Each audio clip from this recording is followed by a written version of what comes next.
And just to let you guys know, we are also streaming on YouTube. I'll put that link in the chat right now. So if you don't want to just sit on the Zoom, you're welcome to sit on the YouTube stream. And the chat is open there, so you can also type in the, let's put that there. All right.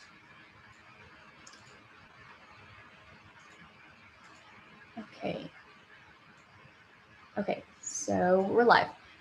Okay, hi everyone, my name is Iris Wu. I want to start off by thanking everyone for being here. I have a short message from our lovely UCI Decide coordinator who would like to remind you all to register to vote. Check your voter registration status or update it with the link in the chat to help UCI win the ballot bowl competition. Your vote is critical, especially at the local level, so make a plan to vote. And for those living in Irvine, the UCI Student Center will serve as a vote center on October 30th through November 3rd. If you have any questions at all, feel free to email us or attend our office hours, and Zach will put all of that information in the chat.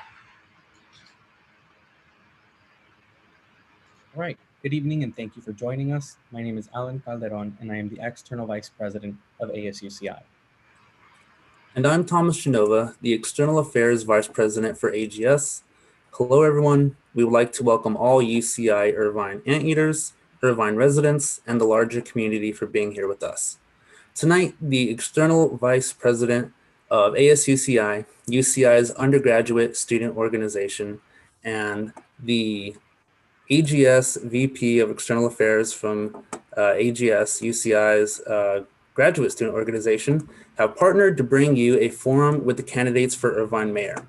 We are joined tonight by Farrakhan and Louis Huang. The topics, questions, and structure for tonight have been determined by the planning committee for this event.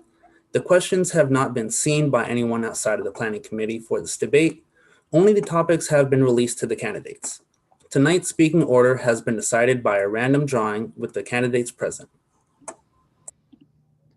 The structure for this debate is as follows.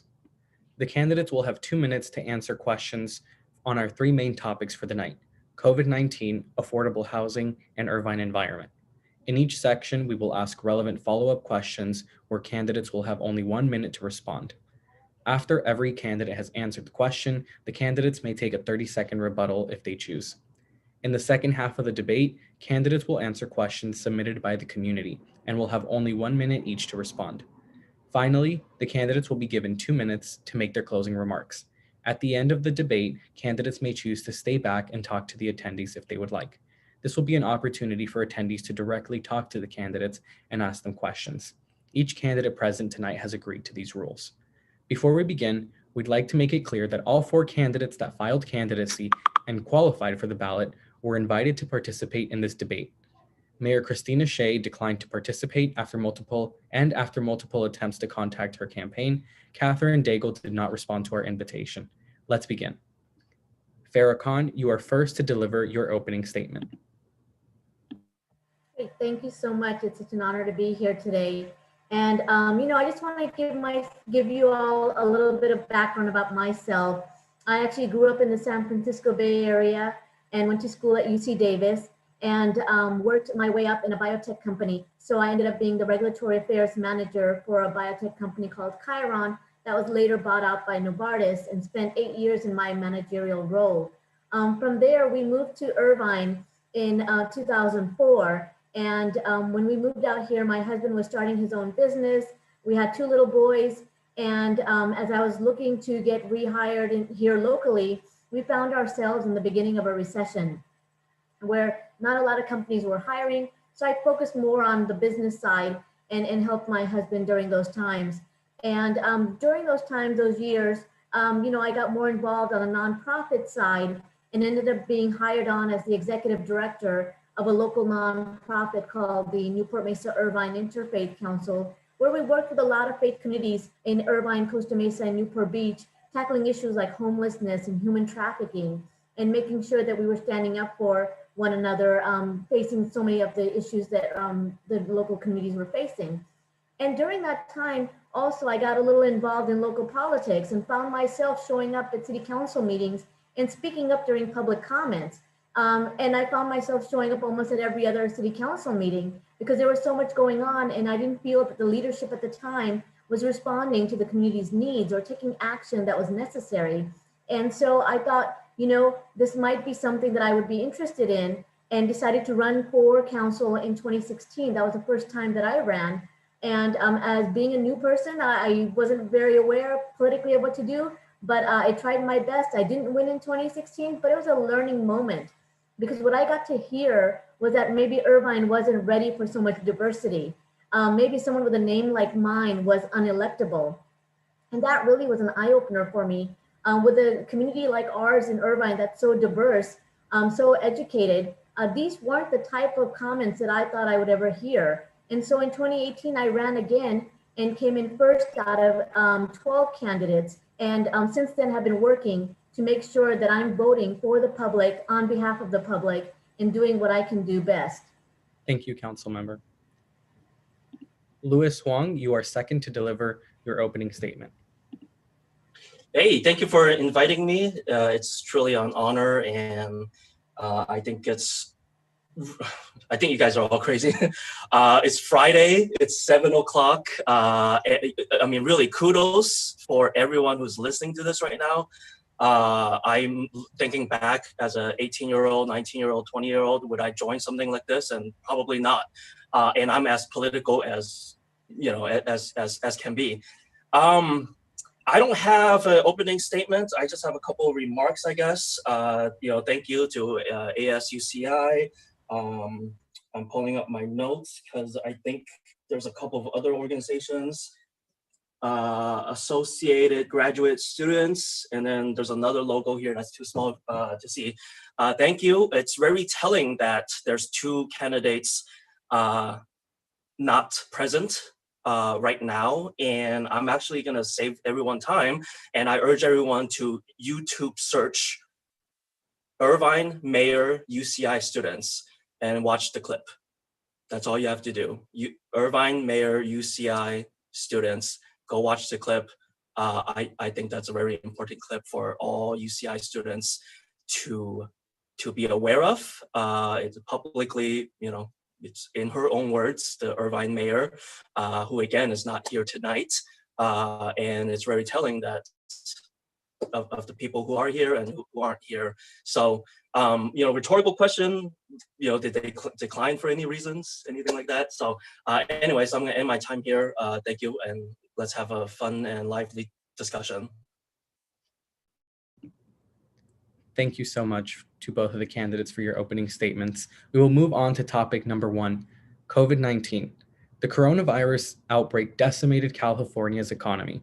As of September, Orange County has the 3rd highest unemployment rate in the entire state of California, with over 211,000 people out of work.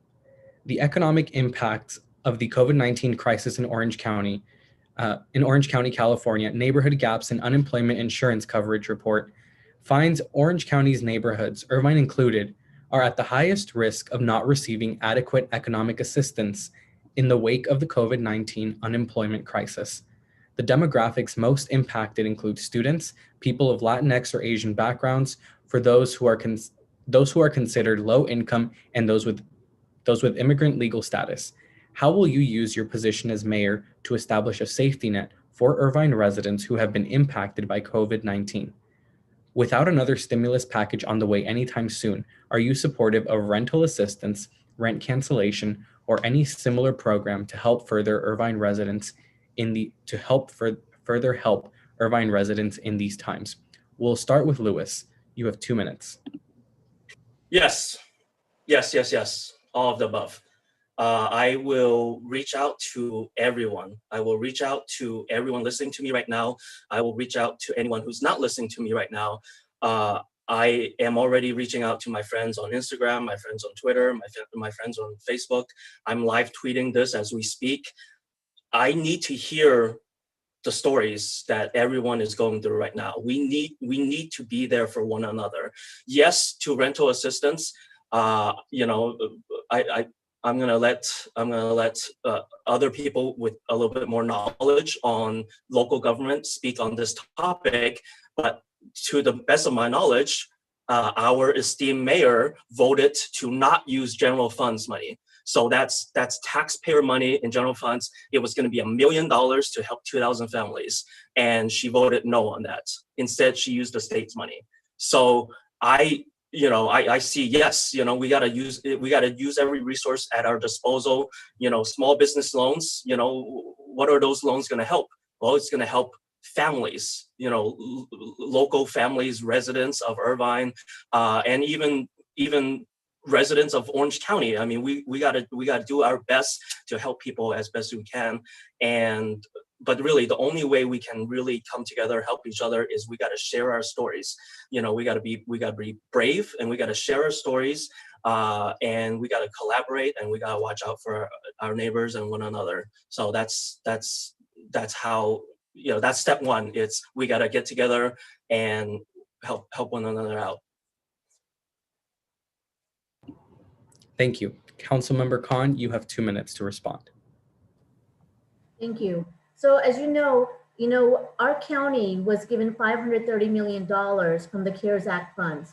And those funds were supposed to be used throughout the county on COVID-related resources, whether it was small business grants, whether it was rent relief, COVID testing, and so much more. Right now, the county is holding on to that money, and by the end of December, they're gonna have to give it back if they don't use it. So I have been in the forefront of fighting the county, making sure that we were able to get $5 million out of them to convert into small business grants. At the same time, I was on the forefront of asking our city council to approve $5 million for rent relief program, and the council voted that down and waited an additional 2 months until we got CARES Act funding from the state. And even then, they only approved $2 million, which converted into $1,000 rent relief program. And for anyone that lives in Irvine, $1,000 does not cover even 1 month's rent. So we are lagging behind when it comes to leadership in taking care of our communities. So right now I have been communicating with our Assemblywoman, Cotty Petrie-Norris, and our Congresswoman, Katie Porter, making sure that we have for our needs. The funds that are going to convert them into more relief funds for renters, for people that are having trouble with their mortgage, for people that are having trouble with their small businesses. And we have to push as hard as we can to get those funds here, because as a city ourselves, we're facing a $22 million budget deficit, but at the same time, we also have $50 million in our reserves. And one of the things that I'm having the hardest time on is telling my colleagues that those reserves were there for a rainy day, and this is our rainy day. So we should be tapping into that money now and not holding it on for later days, because this is the time to spend and take care of our community members, so that we are not going to be falling through the cracks when the time comes. Thank you. All right. We are now in the open discussion for this topic. However, as a reminder to the audience members, you can submit questions using the Q&A function throughout this debate. Now, candidates, you may physically raise your hand to be called on. To get the conversation going, as mayor, what steps, if any, would you take to ensure a safe reopening of Irvine? Councilmember Khan, you have, this will be for anyone who would like to go. All right. Councilmember Khan, you have 1 minute. Thank you. So it's very important for us to work closely with our state guidelines. As the guidelines are coming out, we need to stay in touch with our business community, with our sports community, with our so many different, our healthcare community, our educational communities, making sure that we're taking these steps. At the onset of the pandemic, I actually brought representatives from all of these different communities together, and we held a discussion on what were going to be our next steps. And we had to bring in the mayor because she is the one that was leading the city at the time, but those conversations stopped, and we can't have them stop. We need to continue those conversations to make sure if we're going to have a safe reopening, we all need to be on the same page. We all need to be working, making sure that we're not just helping our economy, but we're helping keep people safe. Because if we can't keep people safe, we're going to see another surge, and that's going to be detrimental to our economy. All right, thank you. And Louis, you have 1 minute to respond if you would like. I'm just going to add on to it. So I'm not, by any stretch of imagination, I'm not a doctor. I'm not a medical health expert. I'm not a policy expert, but I happen to I happen to go to a prestigious UC school, and it seemed like about a quarter or a half of all my friends are doctors now, and this is what they're telling me. One, don't go to movie theaters. So keep movie theaters shut. I'm sorry, AMC. I'm sorry, Regal. We're gonna keep you shut. Being enclosed in a dark space with circulated air, not the best, right? And this is the second thing that they're telling me. If you're worried, put on a face mask. If you want to be really, really safe and you're at risk, put an N95 on top of your a surgical mask. So I truly believe if we just implement these two simple things, the numbers will continue to improve, and we get to open up a lot more businesses, and we get to keep the economy at least chugging along. So just practical information. Thank you to both of the candidates. Do either of you have anything else you would like to say on this topic of COVID-19? Go ahead. Thank you. I just want to say it's so important that, when this pandemic started, we were hearing that masks were something that worked for all of our communities.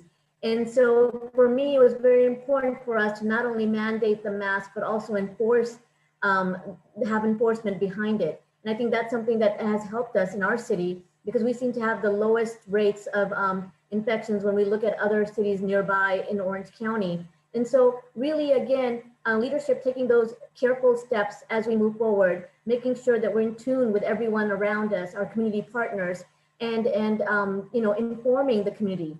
There are people out there that don't want to wear a mask, but they don't understand that it's not always about them, it's about those that are around them as well. Thank you to both of the candidates. All right, and we're actually going to go ahead with our topic number 2 for the night, Irvine environment. In 1989, Irvine was the first municipality to lay the groundwork to ban chlorofluorocarbons, also known as CFCs, making Irvine a leader in the fight to save us from another existential threat, the destruction of the ozone layer. Irvine is positioned once again to be a world leader by reducing, even eliminating CO2 emissions. In 2019, the city of Irvine took the first steps to developing a climate action plan. The plan would build on steps already being taken by the city to be more environmentally friendly. What steps would you like to see written into Irvine's climate action plan? Louis Wang, you have 2 minutes to respond.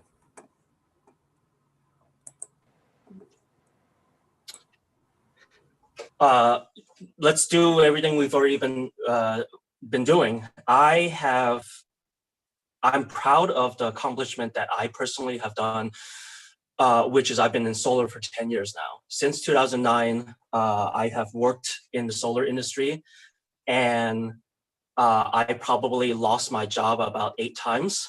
And it's because of, it's because of a lot of things. The solar industry is just a very fickle industry. I have been fighting for 10 years up in the Bay Area. I was part of the campaigns to get CCE launched. I've been trying to be as active as I can because I was in that industry. So I was part of that industry, and I saw the minutia, I saw the ins and outs of it. It boils down to money. There's giant corporations with billions at stake. There's billions and billions and billions of dollars at stake. Right now, Edison is fighting to keep, especially here in Orange County, they're trying to keep their money, they're trying to keep their profits by not having CCE implemented. It's simple as that. CCE will end Edison's monopoly on providing power to Irvine, and they're going to lose millions, and in turn Irvine is going to save millions.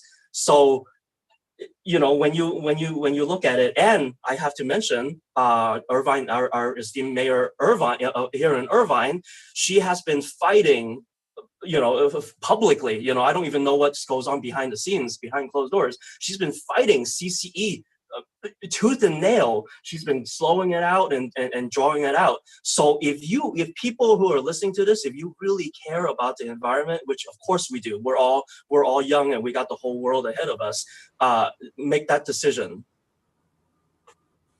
All right. Thank you, Louis. Councilmember Khan, you have 2 minutes to respond. Thank you.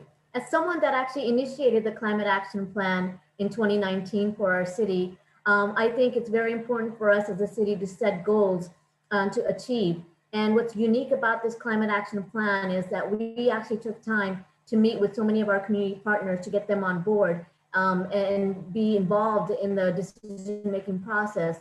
And we're setting goals for not only the greenhouse gas emissions reduction there, but we're looking at the air quality, we're looking at water quality, we're looking at renewable energy. And yes, CCE is another project that I've been working on since 2015. And I'm so excited that finally this year, the council passed CCE. And right now we're working on our JPA, which is the Joint Powers Authority, and working with other cities like Costa Mesa, like Fullerton, and others that are hoping to join us.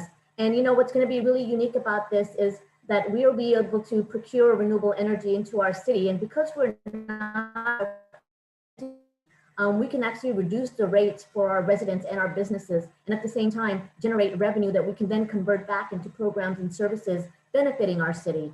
And so, it's going to be so important for us to continue this. Now, Climate Action Plan is coming back to the council in late October for funding. And it's going to be very important for those that are really behind the Climate Action Plan to chime in and let the council know that this is an important step to take. I'm afraid that, people are going to say because we're in a pandemic, we can't spend. It's like $350,000. We definitely can spend it today in order to make sure that our future is secure. All right. Thank you very much. And Alan, go ahead and take it away. Thank you.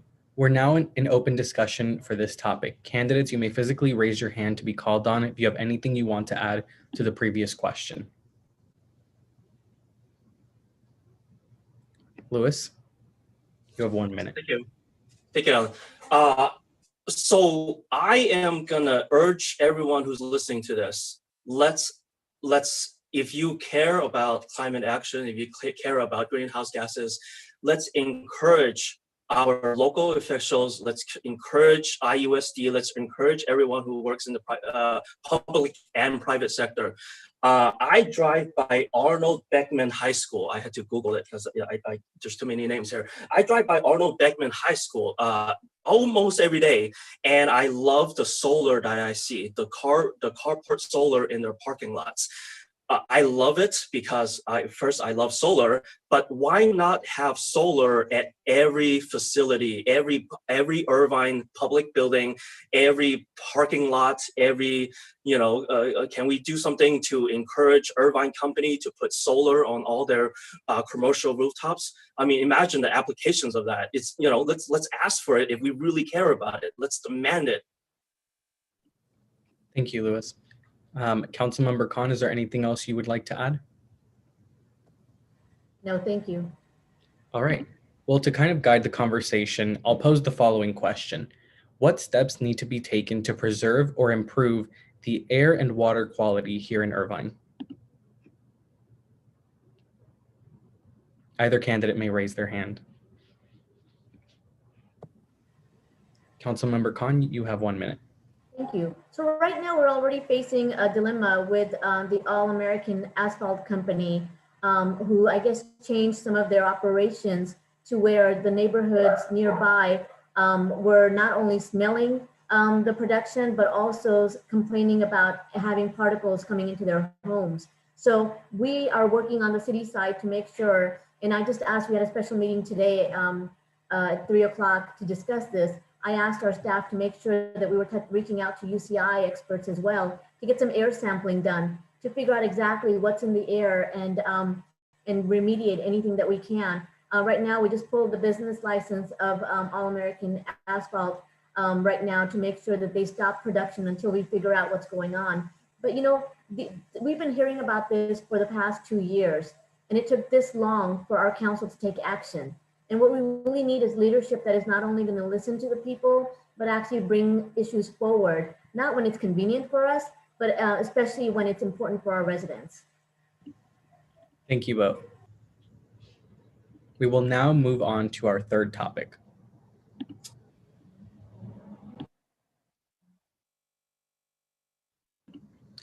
Topic number 3 is housing and development. In late 2019, the Southern California Association of Governments, SCAG, issued new state mandates to zone for thousands of homes as California continues to grapple with the housing shortage. Many cities across Orange County, including Irvine, have criticized the methodology SCAG used to distribute homes, saying that it did not take their concerns into account. Earlier this year, the Irvine City Council adopted a resolution condemning the new housing requirements. As mayor, what steps would you take to increase the number of affordable housing units in Irvine, and how would you work with other local officials to ensure that affordable homes are distributed in a way that benefits the Irvine community? Councilmember Khan, you have 2 minutes. Great. So, one thing to clarify, the reason that we're really fighting that number that we were given, I think it was about 22,500 units, is because we didn't feel that it was calculated correctly. We have certain cities that have a lot of space and a lot of room that had more vocal power at SCAG than we did.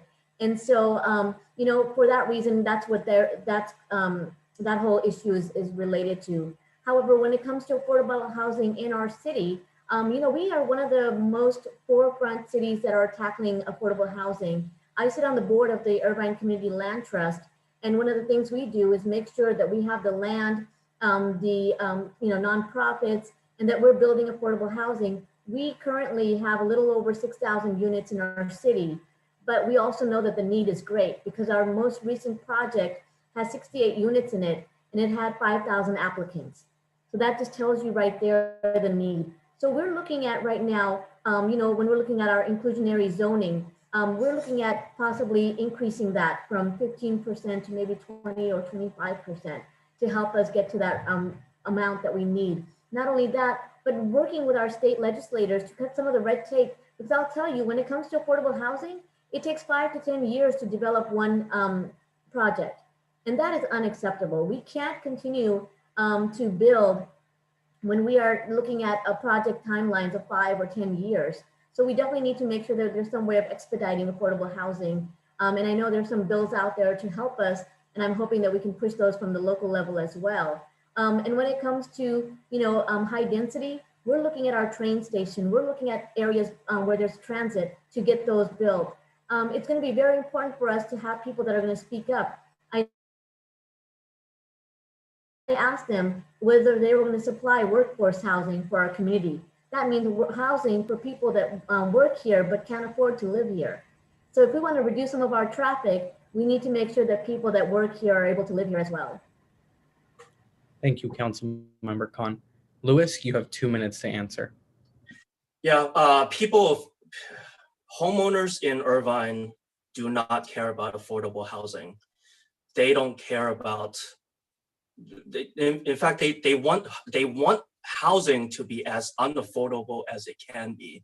This is, I don't know, this is just my perspective, because I've heard too much.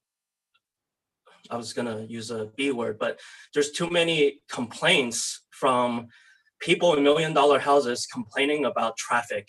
And I'm just so sick of it. I'm so sick of hearing traffic. I've lived in LA, I've lived in San Francisco. Irvine is, people are driving 70 in a 45, 50. So, I don't know where these people are talking about. They must have lived in Irvine for way too long. So that's the reality. Is so many. There's three major forces that I see. Developers want more housing. That's how they make money. Irvine company wants to keep building more and expanding more. That's how they make money. So there's one hand. The other hand, Irvine homeowners do not want their houses to depreciate. If they have $1 million house and there's another house next door, their house is most likely going to depreciate. That's just supply and demand. That's just natural. That's just economics 101. And then you got all the other special interests who are trying to get a piece of the pie. So honestly, I hope the people who are listening to this, I hope they really vote, because the people who are voting in record numbers are people in their 40s, 50s, 60s, and they don't give a darn about affordable housing. So, that's all I have to say about it. Thank you to both candidates. Thomas? All right. We are now in open discussion for this topic. Candidates, you may raise your hand and be called on. If you would like a rebuttal at the end of the open discussion period, you will have 30 seconds. So if there's any candidates that would like to further add to this topic, certainly raise your hand and we'll call on you. I think I saw Councilmember Khan first. You have 1 minute. Thank you. I just wanted to kind of go over the plan that we have in Irvine, our master plan. Really started off with us making sure that we had a portfolio of not only apartments, but townhomes, of single family homes and affordable homes as well. And I think in the past few years, we've kind of veered away from that, where we're seeing a lot more development when it comes to those $1 million homes that people talk about, those luxury homes. But one of the things that people don't realize is that we are doing a lot of focus work on senior housing as well. In the past 2 years, we've focused a lot, not only on the affordable housing component, but also senior housing, because they're one of the groups, the largest groups, I think, in the next few years that'll be dominant when it comes to housing. And we need to make sure that we have policies in place that allow people to feel comfortable moving out of their home into maybe a unit that is more compatible for them, opening up that housing portfolio for other young families. But if you want, when we talk about if you want more affordable housing, we really need to build more. We need to have more of an inventory. We need to make sure that we have enough for all people. And at the same time, that'll help us reduce some of our rates as well. All right, thank you for that. And Louis, you also have 1 minute to answer the question if you'd like. Thank you so much, Thomas. Okay, let's move away from giving all the most prime pieces of land to the big developers. Let's move away from that. Please support candidates that are in favor of having small developments.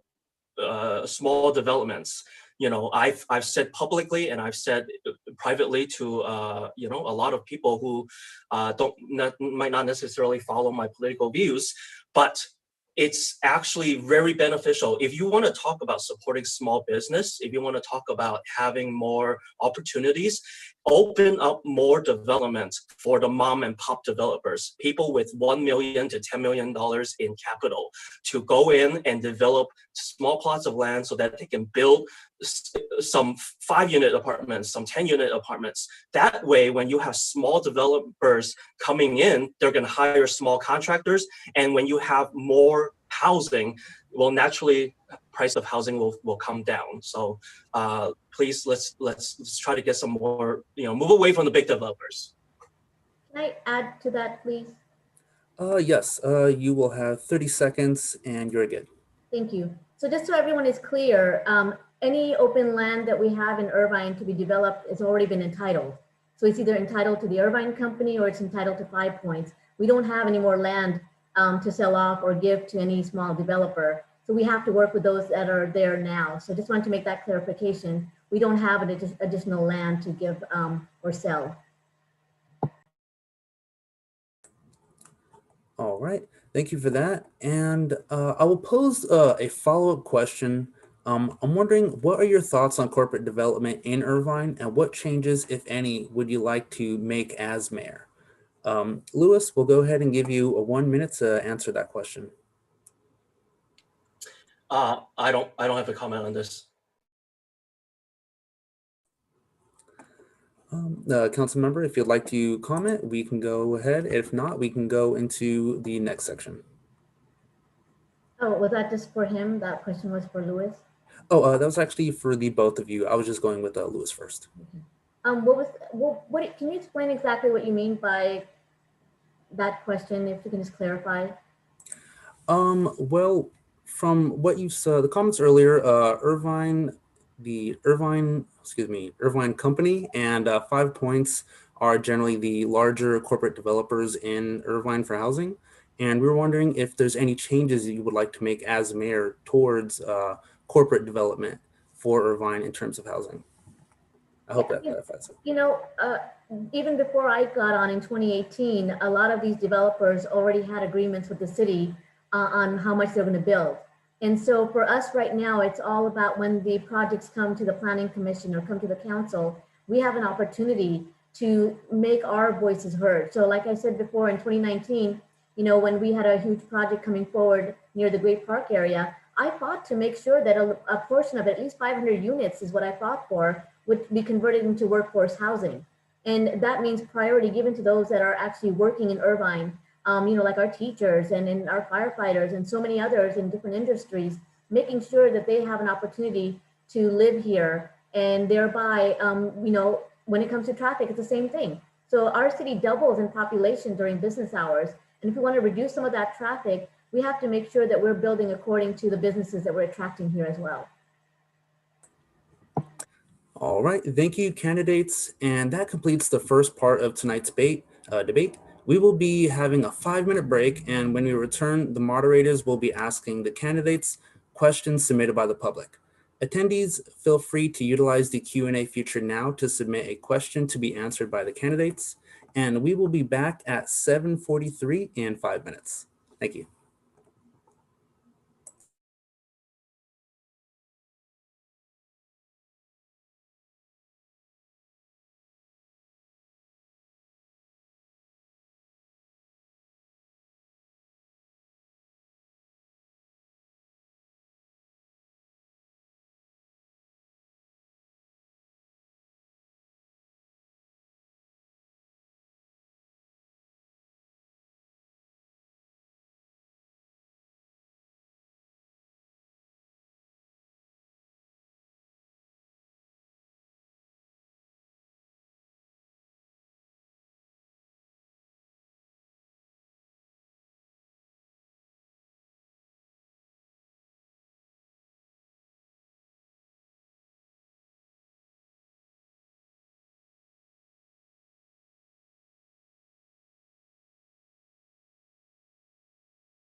All right. Welcome back, everyone. As a reminder, we are now asking questions to the candidates given to us by the public and those in attendance. Alan, if you'd like to take it away. Our first question comes from Robin, who asks, if elected as mayor, will you consider alternate ways to pay for the development and maintenance of the Great Park instead of the current council's continuation of annually increasing Melrose taxes on the Great Park homeowners? Either candidate may raise their hand to answer. Councilmember Khan, you have 2 minutes. So, a lot of those decisions were made a while back. So there were agreements made between the council and the developer on how those taxes would be served. But what I've done so far is to make sure that I'm reaching out to the residents in the Great Park area, and we've come together as a committee to review some of the issues that they're facing, that I'm going to be helping them, and then making sure that we find a way to sunset the Melrose that the residents are facing right now. There needs to be a legal action that can be taken to help them with all the taxation that's happening in that area. So we definitely want to work towards more public-private partnerships in the park, look at grants that we can get to develop and take some of that burden off of our residents. Thank you. Louis, do you have an answer? Yeah, I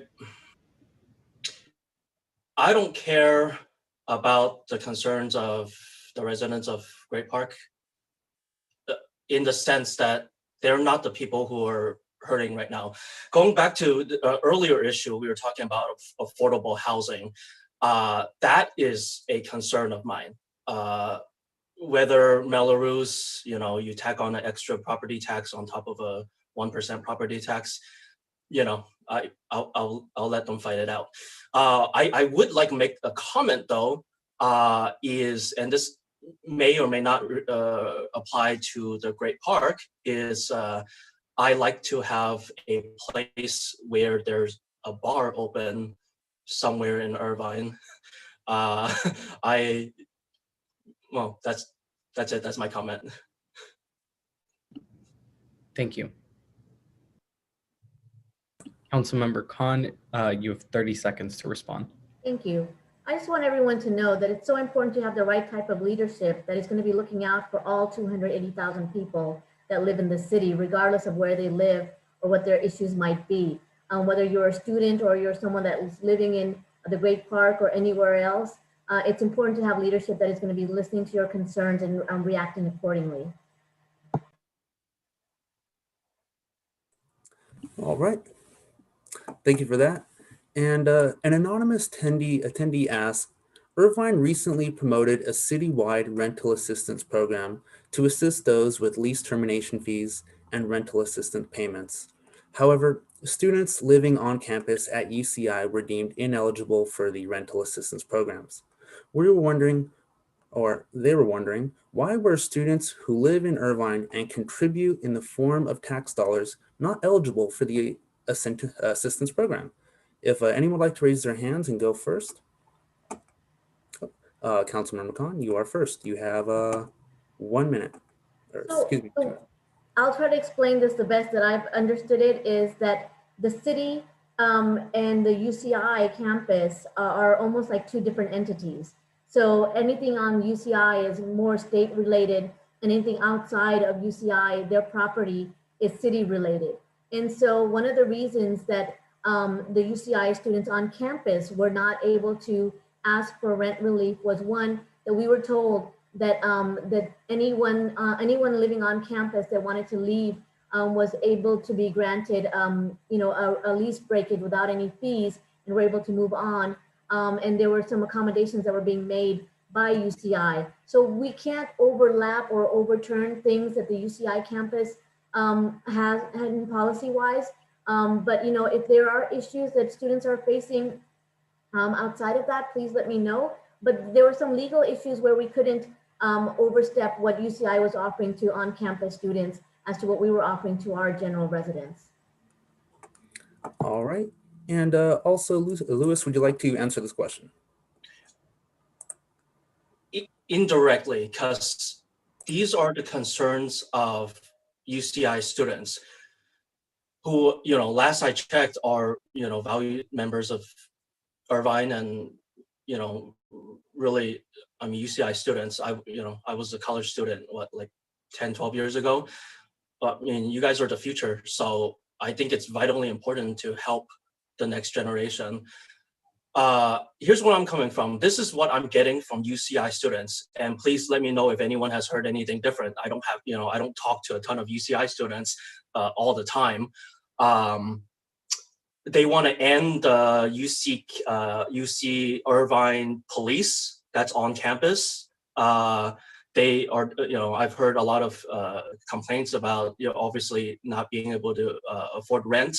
And there's a lot of restrictions being on a campus facility that, again, these are just bits and pieces that I'm hearing from. So, I like people to make their votes count and really get their voices out there. It has to be a participatory process. And the only way to do that is make your voices known. All right, thank you for your answers, candidates. And Ellen, I believe you are up. Yes. Josh asks, what should the city of Irvine do to protect and support its LGBTQ plus population? Either candidate may answer first. Councilmember Khan, it looks like you are ready to answer. Okay. So, one of the first things that I learned in 2019 was that we have a population of LGBTQ people that have been neglected for so long. So one of the first things I did was hold roundtable discussions with a lot of our community members. And so we made sure that we were updating our website, the city's website, with current resources, making sure that we were reaching out to our LGBTQ officers as liaisons for the community. So people felt safe reaching out to them and getting their information out there. For the first time, we held a picnic at the Bill Barber Park. And not only that, but held a diversity book fair as well. And from that came out those discussions that were really important, making sure that my colleagues were having meetings with community members, understanding their needs, because we got to where we are this year as far as proclaiming June as Pride Month, flying the Pride flag, all because of the work that was done behind the scenes to educate my colleagues and make sure that they were on board and understanding the community's needs. So there's a lot of work that needs to be done still, and I'm looking forward to continuing those roundtable discussions to learn more and be proactive in helping and give back to the community. Thank you. Louis? This is a very good question from Josh. You know what? I don't know anyone under the age of 30 who thinks LGBT rights is actually a issue. It's actually a fact, and it's a reality. We all grew, usually in everyone's social circles, we know people who are LGBT. So really, this is, we're talking about this is an issue that's being fought by, I don't know, conservatives who are still living in the 90s. I'm 34, and it's honestly not an issue for any one of my friends, even the ultra conservatives. So it's like, what I think on this topic, it's our generation have been doing so much better than the older generations, than our parents' generation, and we should all be very proud of that. And I think we should continue respecting each other's, sexual identity, gender identity. It's going to get better, and we're going to let's just make progress as fast as possible so that there's equality for all of us. Thank you. All right. An anonymous attendee asked, would you support a green roof mandate on new commercial buildings to lower our carbon footprints? For anyone like to go first? Here, how about we go with Louis, if you would like to comment.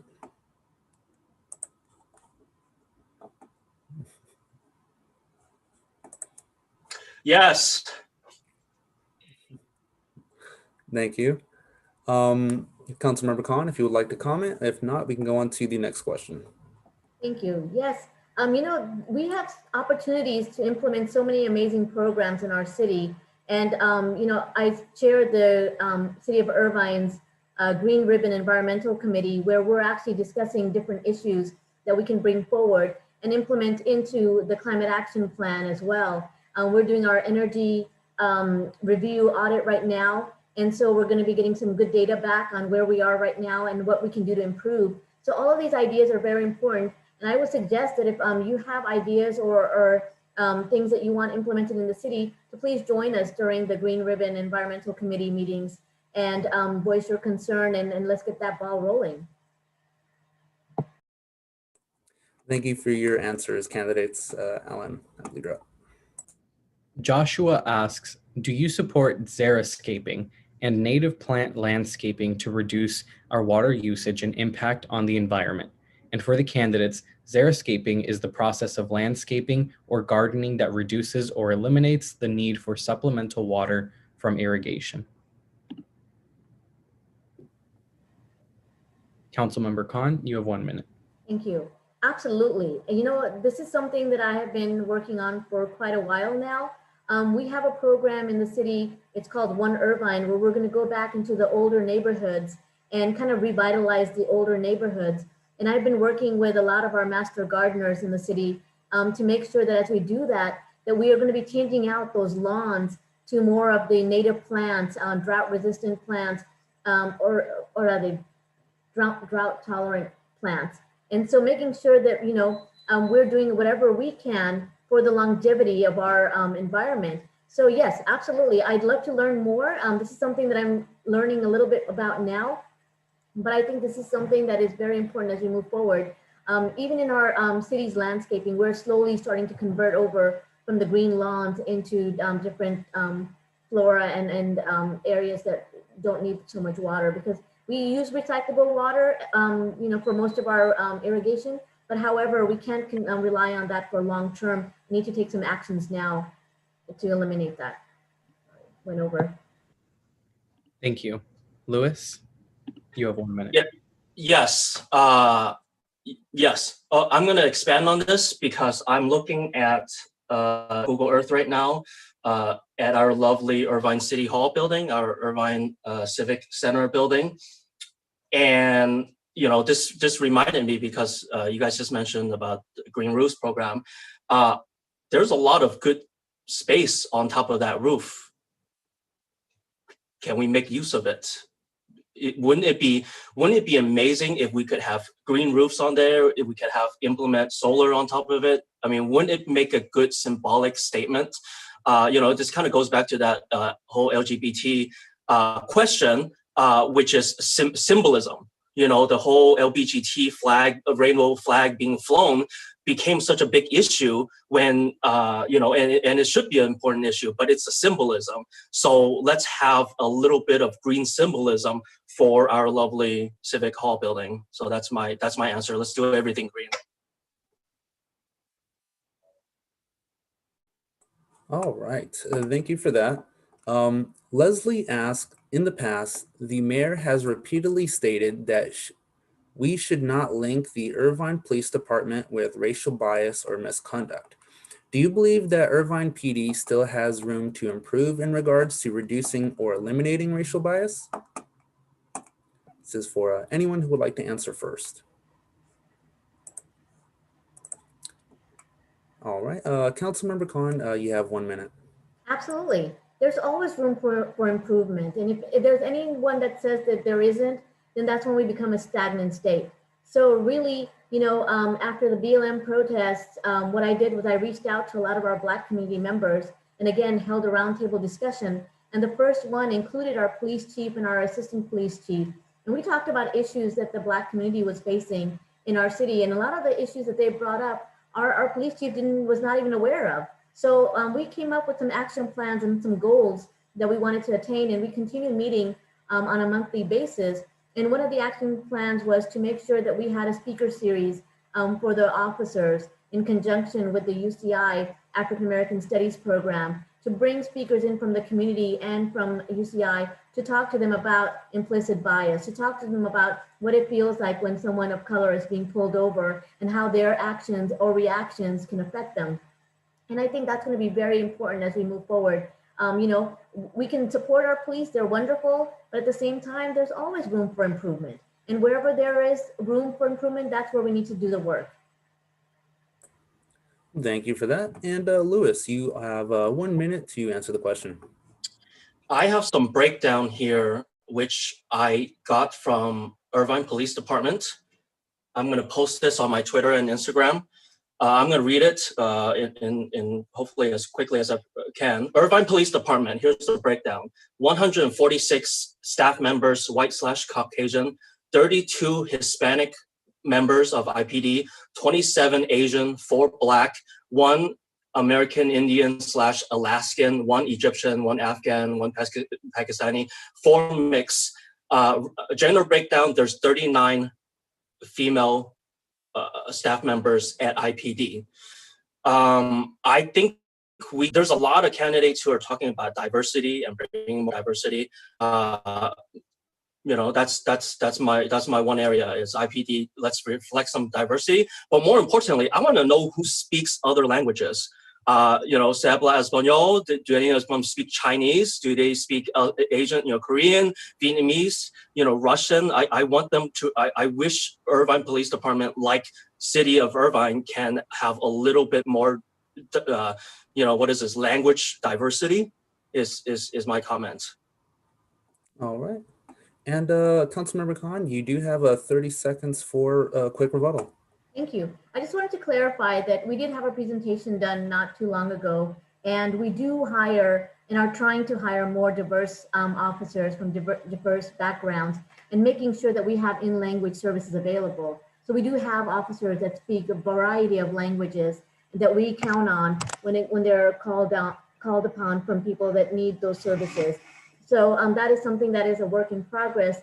But at the same time, when we talk about having the best in Irvine, I think what we need is more outreach into our communities to encourage those that might consider going into the field of policing so that they're able to be hired as well. All right, thank you for your answers. All right, an anonymous attendee asks, does the Irvine Police Department need reform beyond those outlined in the 8 Can't Wait campaign? Either candidate may answer first.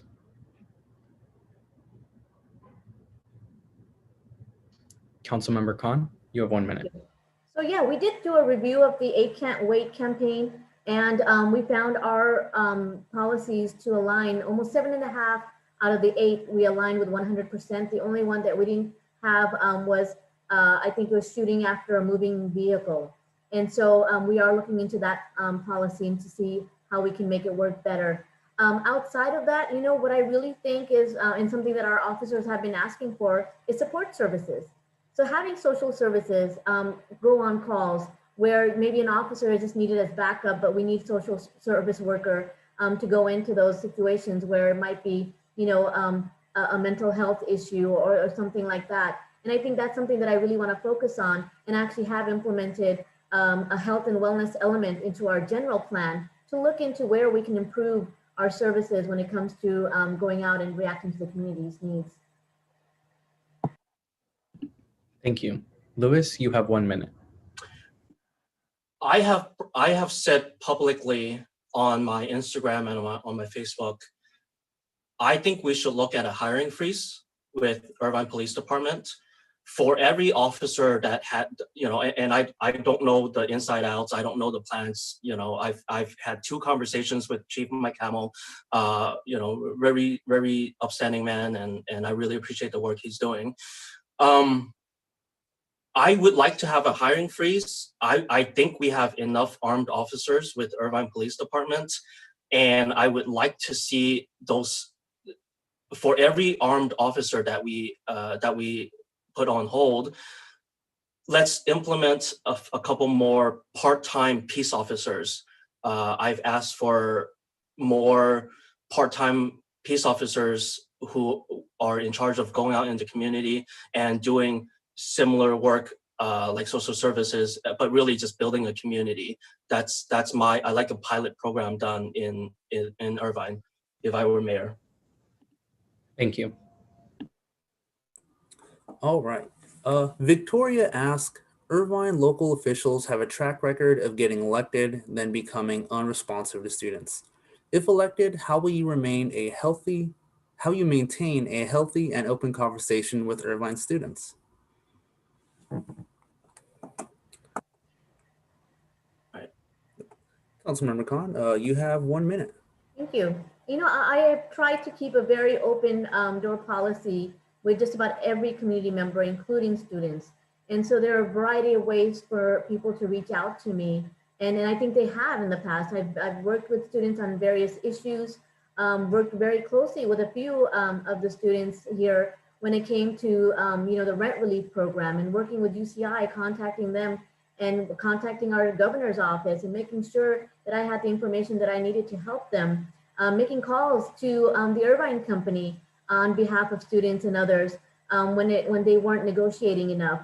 And so, I just encourage people, just reach out. I'm there. I'm available via email. You can reach me on social media. And at the same time, we're not in the offices anymore because of COVID, but if you need to set up a time for an appointment, I'd be more than happy to set that up as well. All right, thank you for your answer. And Louis, you of course have 1 minute if you'd like to respond. Thomas, can you repeat that question real quick? I want to get the main thrust of it. Yeah, basically the question is, Irvine local officials have a track record of getting elected and then becoming unresponsive to students. If elected, how will you maintain a healthy and open conversation with Irvine students? Yeah, not do what the mayor is doing. She doesn't have an Instagram page. She's the mayor, last I checked, she was under investigation for blocking people from her Facebook. There's other city council people, city council candidates that I have in mind, myself included. I've been blocked. They're trying to be city council and they have blocked me from their social media. Yeah, you can find out who the responsive candidates are. And if you don't know, ask me, or find out yourself. Send an email to any elected official and see if they respond within a week. See if they ever respond. Some never responds because they don't respond. They don't care.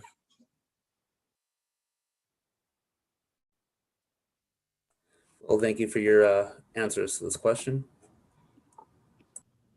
An anonymous attendee asks, the construction of a state veterans cemetery on the ARDA site has been subject to years of delay despite voters overwhelmingly approving it. If elected, what specific steps will you take to begin construction and site clearing on the ARDA site, and would you favor using Great Park funds to do so, even if reimbursed by the state?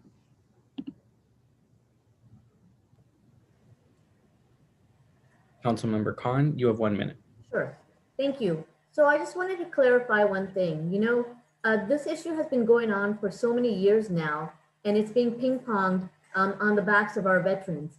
So in 2019, when this discussion came up, I had met with proponents that were supportive of the ARDA site, people that were not supportive of the ARDA site, our veterans, different veterans groups, and our developers. And at the end, I proposed at the council meeting that if the people wanted it at the ARDA, but then we had residents across the street that didn't want it across the street from their homes because of cultural reasons, that we have to be respectful to both parties. And I wanted to shrink down the ARDA site from 125 acres to 100 acres, providing a 25-acre buffer between the residents and the veteran cemetery, which would have been, it would work for the veterans as well as work for the residents, making sure there was a botanical garden or something else that provided that buffer in between. But that was voted down. No one seconded my motion. And so what happened was we decided to go with the next, I'm going to go over. It's a pretty lengthy topic. I don't know if you want, can I go on a little bit, just a little bit? You can have your extra 30 seconds now. Thank you.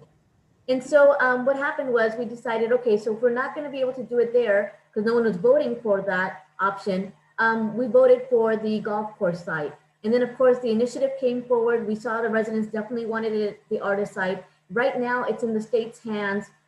This is a state's veteran cemetery. And so the state wants to do a review of both sites, the ARDA and the golf course site for feasibility study and come back to us. I believe they're going to come back in May and let us know which site that they prefer. And at that time, I will be vocally stepping up and asking again to go on ARDA with the 100 acres with a 25-acre buffer. Thank you. Lewis, you have 1 minute. I I have no skin in the game. I'm not a veteran myself. I don't let me try to think about this. I don't know too many people personally who cares about this issue. They have not made this concern to me. I mean, does anyone at UCI care about this? I'm so over this. We already voted on it. If the developers and their hand-picked candidates, if they want to try to cherry pick and try to work out another special deal that only benefits them, I mean, let's put it up to another vote referendum. Let the people of Irvine decide again. I'm just so sick of this issue. Thank you. Would either candidate like 30 seconds of a rebuttal? No? Okay. We will move on to the next question. Thomas, feel free. Thank you. Currently, the ability for the public to comment at City Hall or City Council meetings is severely restricted due to COVID and oftentimes eliminated. If elected, what will you do to return respect to voter input and to hear the input from the community? All right, Lewis, you have 1 minute to respond to this question. I will encourage everyone who is hearing this with me. I've mentioned this to a couple of the city council candidates. How about regularly scheduled town halls? This is a little side story. I was a volunteer with the Katie Porter campaign, and one of the biggest things that she pushed, our honorable congresswoman here in California 45th, was implementing town halls, something that her Republican, the Republican candidate that she did, the Republican former congresswoman, she never held a single town hall. Never. So that was one of the biggest things that I supported Katie Porter on, and on top of it was Medicare for All. Was she promised the people of California 45th that she would have regularly scheduled town halls. So let's have regularly scheduled town halls for everyone publicly, not just behind closed doors and in fundraisers. Let's have public town halls. All right, thank you for that. And Councilmember Khan, if you'd like to respond, you do have a minute. Thank you. Absolutely, we noticed that people were having a hard time because of the COVID pandemic, of not being able to show up at the council meetings and the limitations on the e-comments. I think it's 500 character limitation. But just at our last council meeting this past Tuesday, I asked our city clerk to extend that limit and extend it to 1,000 characters. So people had a chance to say more. Not only that, but we're looking at possibly what we can do to allow people to call in their comments. Right now there's an opportunity to email your comments, to do the e-comments, or call in and leave a message. But what we want to do is we want to hear their voices. So we're trying to find out the best way for us to capture their comments via voicemail and play those during the meetings. It's very important. Even for myself, I know Louis was talking about town halls. Before every council meeting, the Monday prior, I host a Facebook Live event where I go through the entire agenda. And I've been doing this since the start of the pandemic, to go over every item on the agenda with the community members, take their input, their questions, their concerns, and bring them back to the meeting. There's a variety of ways that we're working to make sure that we have more input, because engagement is so important at the local level. All right, thank you for your answers, candidates, and Alan, you're up. An anonymous attendee asks, will you commit to diverting funds from the Irvine Police Department to other government services? Either candidate may answer first.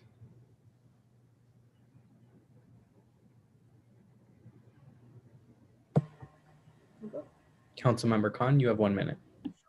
So, after reviewing our budget currently, I wouldn't say diverting funds from the police department, but I am looking at adding more services when it comes to health and wellness.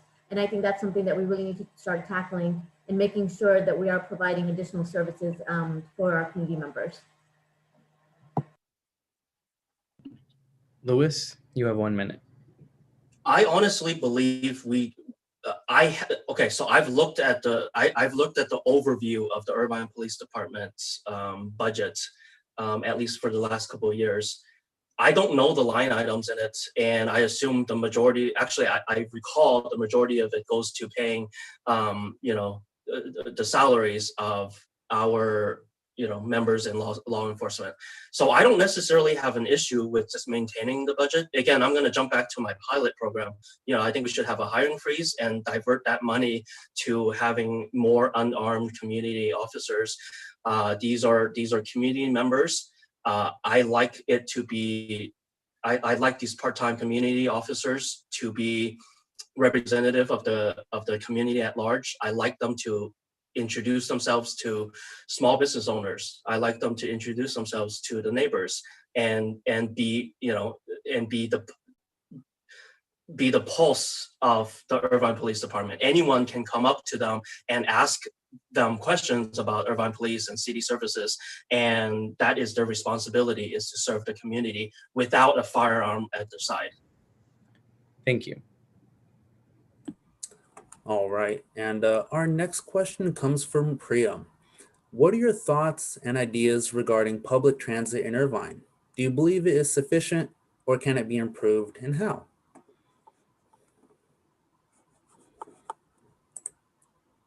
All right, Councilmember Khan, you of course have 1 minute. Yeah, we don't have public transit in Irvine. It's very bad. I think what's really important is for us to work. We have our iShuttle programs, which provide transportation for those that live and work in Irvine, and we increased 2 of their routes earlier in 2019. But again, when it comes to the regular buses, the OCTA buses, they're very limiting in their routes. So what I worked on almost all of last year was with our city staff in getting grant funding to start a pilot program. And this would be a smaller shuttle, a trolley-like shuttle that would go through the different villages to destination areas like the Spectrum, the Marketplace, UCI, Diamond Jamboree, and get people out of their cars so they weren't walking a mile out of their village onto the main streets to catch a bus, but this would actually go within the villages. And so that's something that I'm looking forward to once we get out of this pandemic, that we can maybe start on and pick a village to kind of share that pilot program with. And we're going to be getting help from the Irvine Chamber of Commerce, because people are going to be going to those destination areas. We want to make sure there's a good partnership there to encourage people to get on the shuttle. All right, thank you. And Louis, you of course have 1 minute to respond. Yes, you know what? I'm sorry. Public transportation does not work. This is Orange County. This is Irvine. 99% of people don't. So let's address the 1%. Even less than 1%. Honestly, it has. I think UCI students being one of the few exceptions, because I see students lining up on Culver and other streets here. With the exception of UCI students, very few people use the public bus system. So I'm actually going to publicly call it out. I want to work with OCTA to create a door-to-door shuttle service. So this is expanding upon.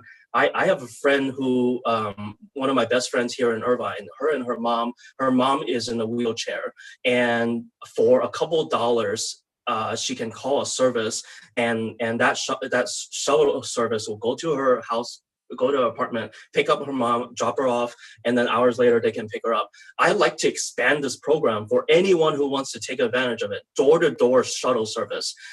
Let's do some, Lyft and Uber, it's not pioneering technology. Let's implement that with OCTA. I like that pilot right here in Irvine first. All right, thank you for your answers, candidates. All right, an anonymous attendee asks, Woodbury Town Center now provides the closest shopping for Portola Springs, Eastwood, Great Park neighborhoods, Altair, Stonegate, Woodbury, etc. It is woefully overcrowded and unpleasant to navigate. What will the City Council do to hold developers accountable for providing adequate commercial shopping opportunities?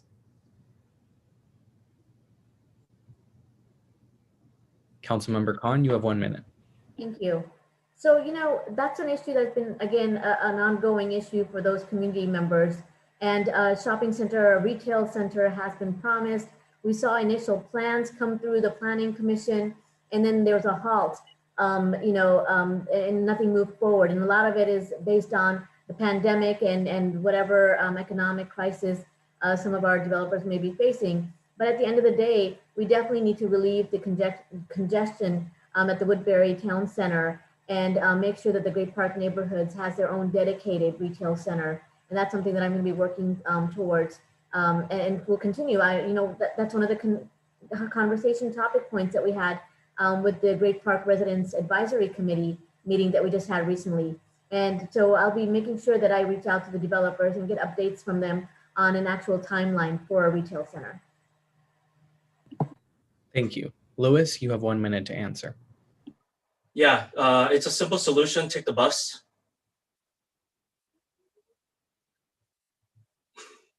That's why I encourage more people to take the bus, especially people who've never taken the bus in years. Go take a bus.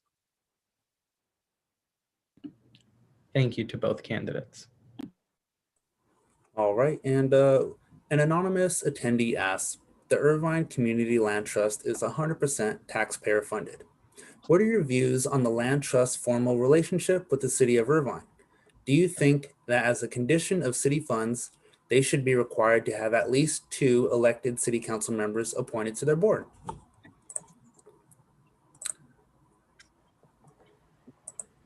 Councilmember Khan, of course, you have 1 minute to respond. Sure. So the Irvine Community Land Trust does have 2 appointed board members that are council members. Myself and Councilmember Fox sit on that board. So I think if that was a question, then that's already in place. Well, in that case, thank you for the clarification for the anonymous attendee. I do believe, Alan, you are up next. I have a 10-second comment? You have 10 seconds, Louis. Thank you.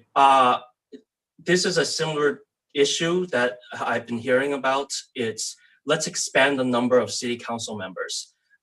We need more representation, and the only way to have more representation is to have more city council members. And I love it that we have UCI students running for city council. Let's keep doing that, and I guarantee it, if we keep fighting for it, there's going to be a UCI, imagine that, a UCI representation in city council. An anonymous attendee asks, how do you plan to improve traffic in Irvine if elected mayor?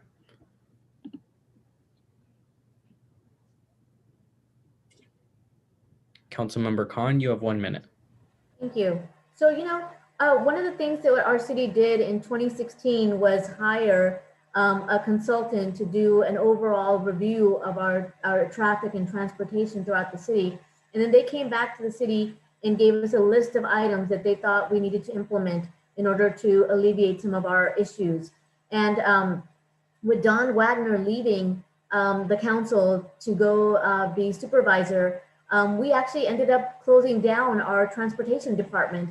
We didn't have a transportation director anymore. Everything got put into the public works. What I've asked recently is, again, from our city staff to give me an overview of exactly how many of those items we have completed and how many do we still need to complete. We have ongoing light synchronization programs going on. We have ongoing, one of the things that I think I just cannot stand is the widening of lanes, because it really doesn't solve anything. The last time that I heard Jamboree was going to be widened, I found out that it was a saving of 4 seconds, I think, in a person's commute time for the millions of dollars that we put in to widen the lane. So we definitely have a lot of work to do. Again, I'm going through the list of items that we have to make sure where we are and where we need to go in the future. Thank you. Louis, you have 1 minute to answer. Yes, okay, so this is actually a serious policy issue that I am proposing, because this is the way to reduce congestion in Irvine. It's very simple. Have people work from home. Have people keep studying, studying remotely, have remote classes. Let's reduce our carbon footprint. Let's stop driving. Let's stop requiring our employees to be seated into the office buildings from 9 to 5. Save those spaces. We can tear them down and have more affordable housing, right? It's empty anyways. No one's using it. Let's have some serious discussions. I like to pick the brains of everyone who's actually in power, and let's encourage more businesses to offer more remote from home programs. Even if it's 1 day remote from work, that's a round trip.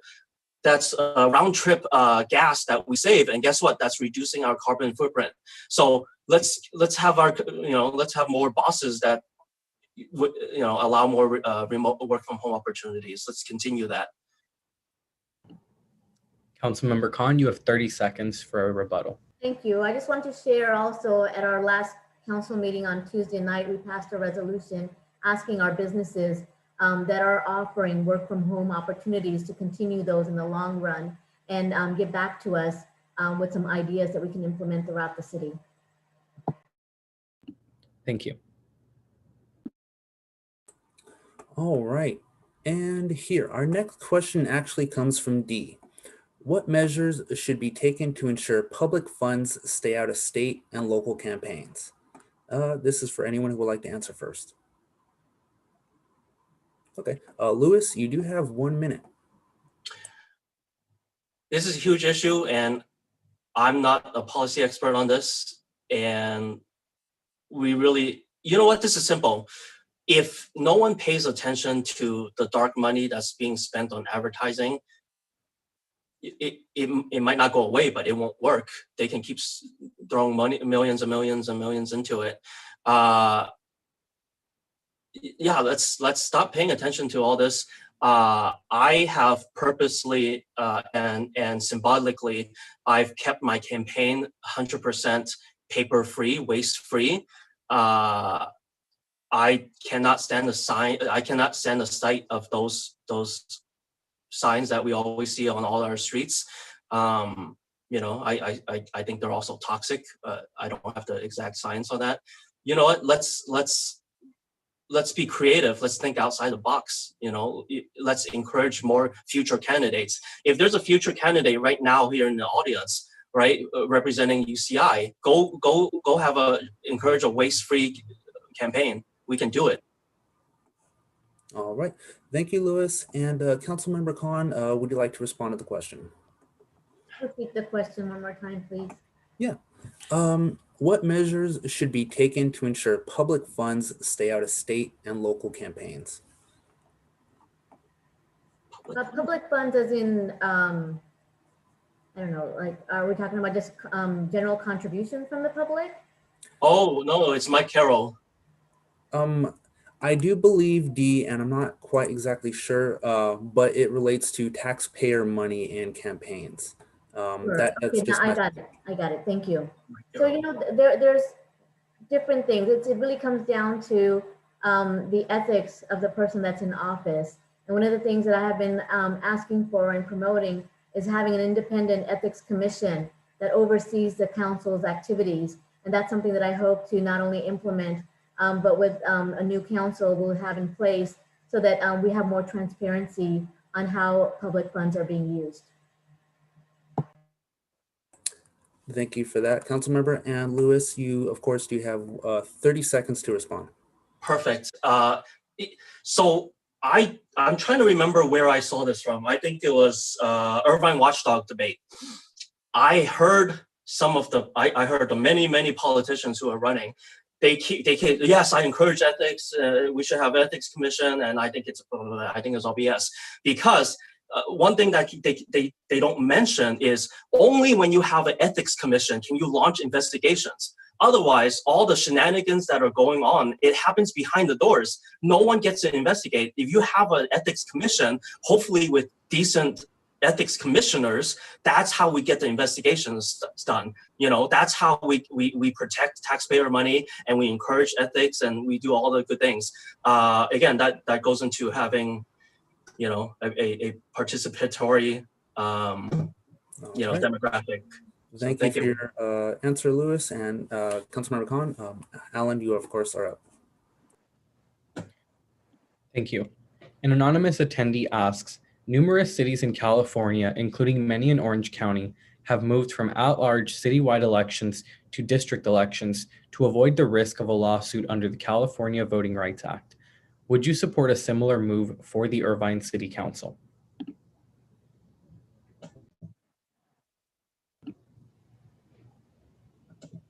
Either candidate may answer first. Councilmember Khan, you have 1 minute. Thank you. So this is something that I really looked into in 2016 and actually met with several attorneys that have worked on district elections in various cities. And one of the things that came up was that they weren't able to find a demographic group somewhere in the city that wasn't being represented. And that really means because our city's integrated when it comes to our diversity, we don't have pockets of people that are not, being represented. So they weren't willing to step forward at the time. And for myself, I think district elections definitely help candidates run more smaller, concise campaigns. But at the same time, I don't think with the way the city is built, that it would help our demographics in the way that the districts usually help representatives. But I do believe that we need to increase our council members' seating from 5 to 7. We've seen that happen with many other cities that are much smaller than Irvine, and we are still stuck at 5. So I think I would definitely be in favor of increasing the seats for council, but I don't think the district elections are something that we might be able to move forward on here. Thank you. Louis, you have 1 minute. I'm all for increasing representation. I'm all for more democracy. And you know what, I'm going to go a step further because I remember seeing, again, I'm not a super political wonky, but I remember seeing this and I just Googled it. San Francisco is allowing non-citizens to vote in local elections. Can we have, I'm going to ask everyone who's listening to this, does that sound like a good idea? Should we allow non-citizens, right? Immigrants, recent immigrants, people who have their green cards. Should we allow hardworking Irvine residents who currently just don't have a U.S. citizenship? Should they have a say in electing for mayor, city council, and voting for referendums like the Veterans Cemetery? I think everyone can guess my answer. So.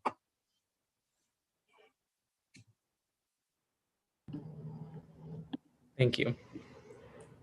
All right, candidates. And we have a question from the audience. What is your position on the homeless situation and building of housing for this population in Irvine?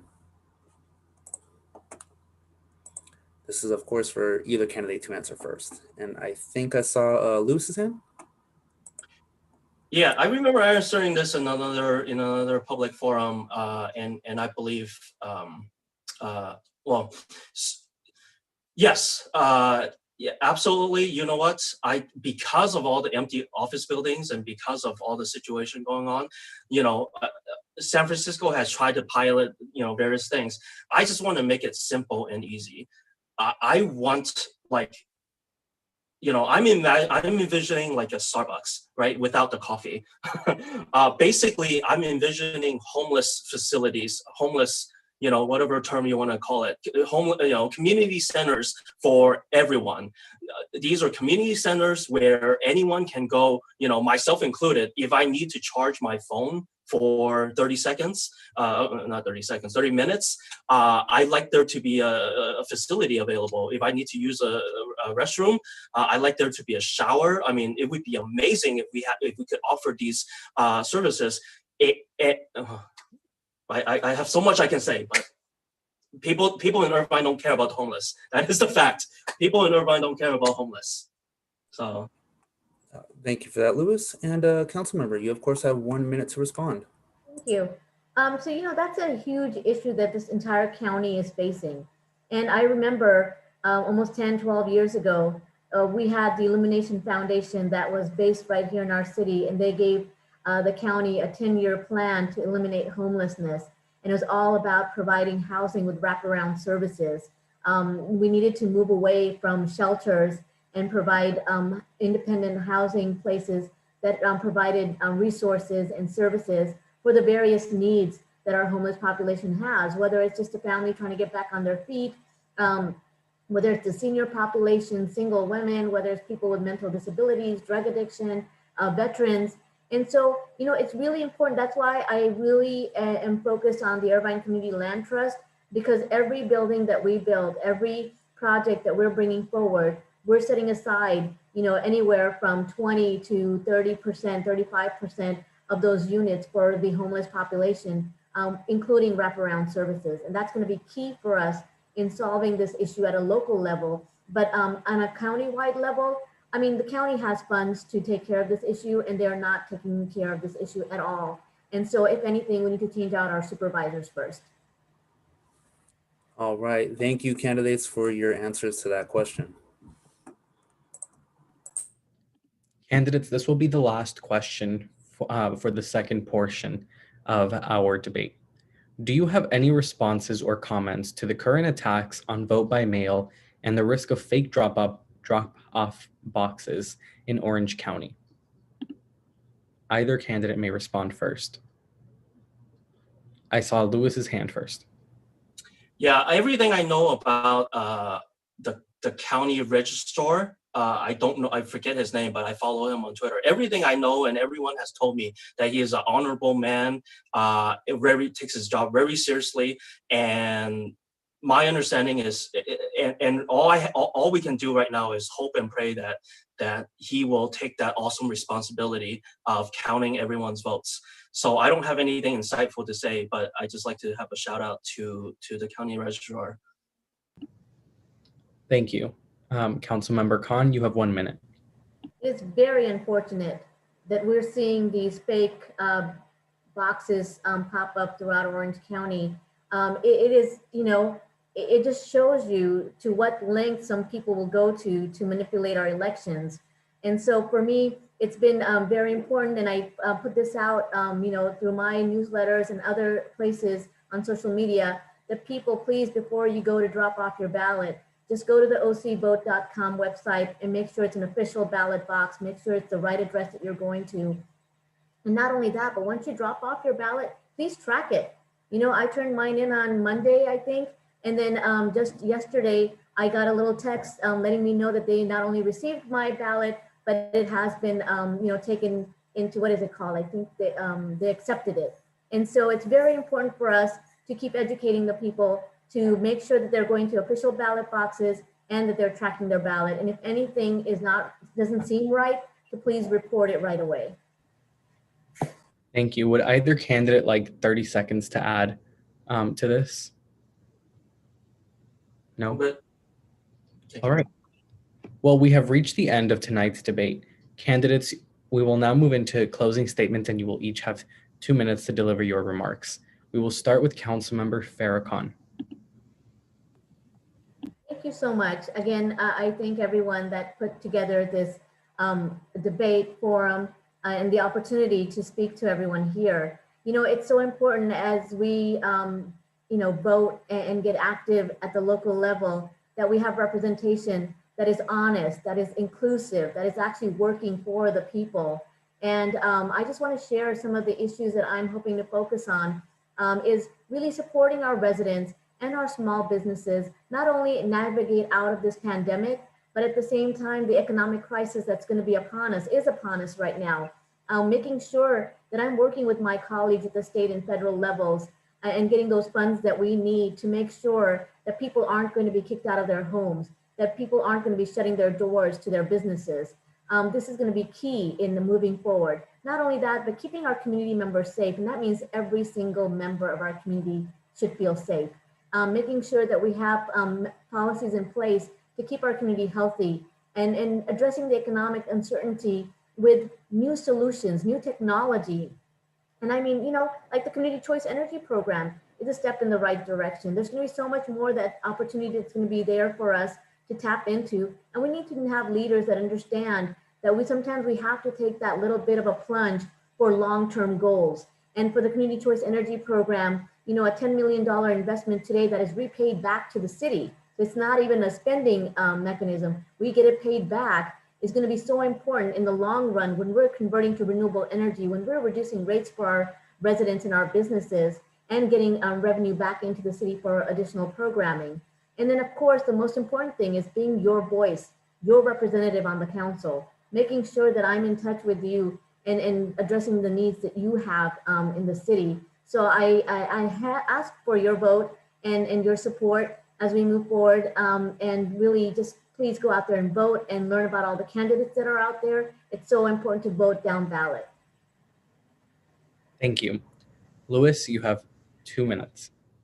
Yes, on Prop 15, absolutely, we need to tax Irvine Company and Chevron and Disney. We need to tax them a little bit more. This topic never came up, but it's a central issue that I'm harping on every day on my social media.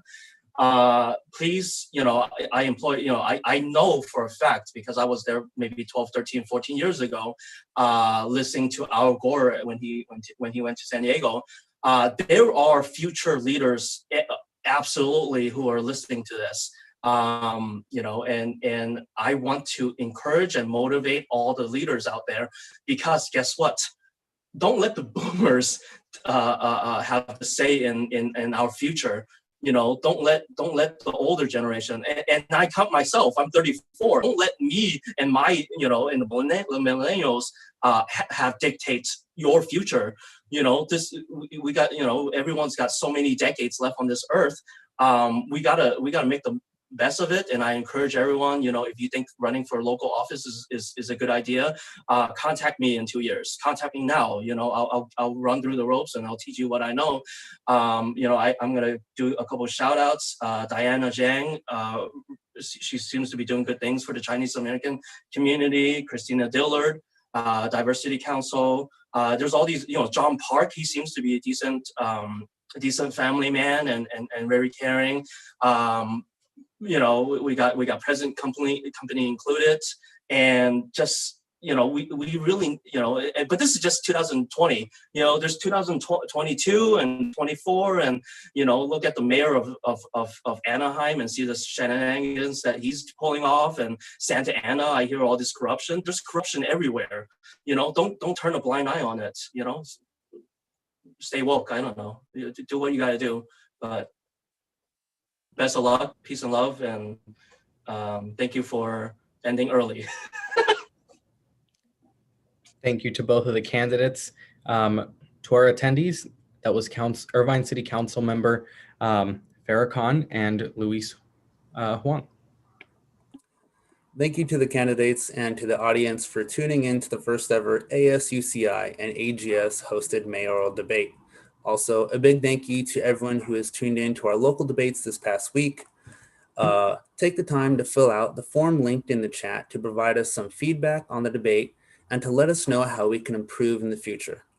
Also, do not forget to vote through the link provided also in the chat. I really quickly would like to give a huge shout out to my team for helping me organize all the debates this week. This is the last of our local debates, so we're glad it's over. We hope it was really informative for all the attendees. I want to remind everyone that if you would like to rewatch the debate or share it with someone who could not attend tonight, our YouTube stream will be published for anyone to watch it on their own time. If any candidates want to stay back for a couple of minutes to answer any direct questions, we'll allow the attendees to use the raise hand function and allow them to speak to you directly. This is completely optional, but if other than that, we'll have a great night, and thank you for attending our first ever ASUCI hosted virtual debate. Next week, we're having a Katie Porter town hall and a Prop 16 town hall. They're super cool events that are hosted by our office as well, so be sure to tune in and look out for the graphics for those. Do any attendees want to speak to the candidates directly, have anything to say? If not, we will end early. I'll give them 10 seconds. In the meantime, I really want to thank Councilmember Khan and Louis for joining us today. I know it's really close to the election, so thank you for taking the time out of your busy schedules to be with us. I don't think we have any questions, so thank you all for joining us, and have a really good night. Aaron, you can